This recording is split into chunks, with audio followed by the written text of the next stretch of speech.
बोलो वृंदावन बिहारी लाल की, बोलो चीरघाट की जय। यमुना जी के तट के एक प्राचीन कदम का वृक्ष है और बताया जाता है कि यहाँ पर श्री कृष्ण ने क्या है कात्यायनी व्रत पालन करते हुए यमुना में स्नान करते हुए जो गोपियां थी रमणीयों वस्त्र हरण करे। गोपियां जो थी वो ठाकुर जी की प्राप्ति के लिए क्या कात्यायनी देवी का व्रत करती थी।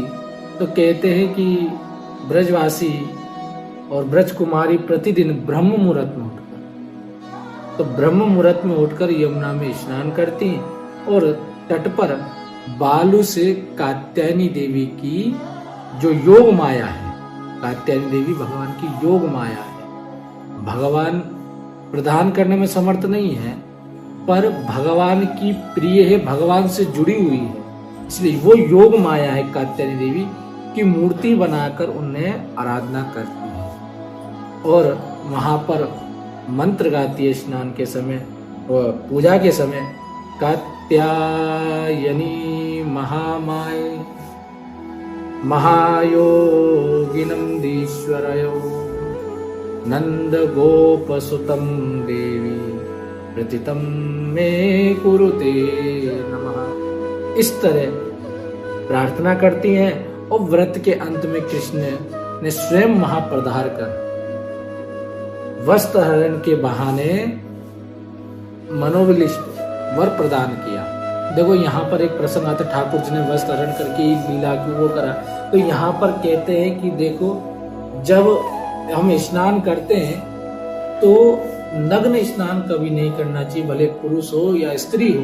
तो ठाकुर जी ने यहाँ पर जब गोपियां सारी नग्न स्नान करती थी तो ये वरुण देवता का अपमान होता है। वरुण देवता के अपमान को बचाने के लिए ठाकुर जी ने ये लीला रची थी कि उनने नग्न जब वो स्नान करती थी तो वहां पर वस्त्रों को छीनकर उनको उपदेश देकर वरदान दिया कि भैया यहाँ पर माने मनोरिष्ट वर प्रदान करते हुए कहते हैं कि क्या कि अगली शरद पूर्णिमा के दिन रात में तुम्हारी मनो अभिलाषा जो है, जो तुम मेरी प्राप्ति का है, उसको मैं पूर्ण करूंगा। इस तरह ठाकुर जी ने उनको सारा ये दिया।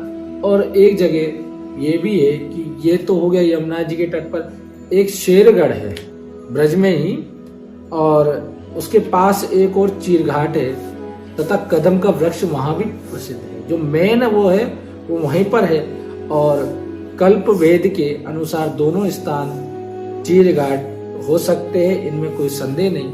तो वहां पर भी आज भी ब्रज 84 कोस की अपन यात्रा करते हैं तो वहां पर भी ये चीज आती है। बड़ा प्राचीन स्थान है, हम आज भी वहां जाते हैं तो ठाकुर जी की अनन्य लीलाओं का दर्शन करते हैं। तो इसीलिए गोपियों को प्रेम प्रदान करने के लिए हरदम भगवान ने शिक्षा दी, ये नहीं कि शिक्षा नहीं दी है। पर आजकल लोगों ने अरे भगवान ने ऐसा करा, भगवान तो छोटे से बालक थे, वहां स्त्री पुत्र का ही भेद नहीं होता है। 6 साल के बच्चे में क्या स्त्री पुत्र का भेद होगा। तो पर जो अधर्मी होते, दुराचारी होते, धर्म विमुख होते हैं, ऐसे लोग गलत भाव रखते हैं। पर जो रसिक संत होते हैं वो उससे कहते हैं अरे ठाकुर जी ने शिक्षा दी कि हमें वहां तो छोड़ो, हम घरों में भी यदि करते हैं तो हमें नग्न स्नान कभी नहीं करना चाहिए।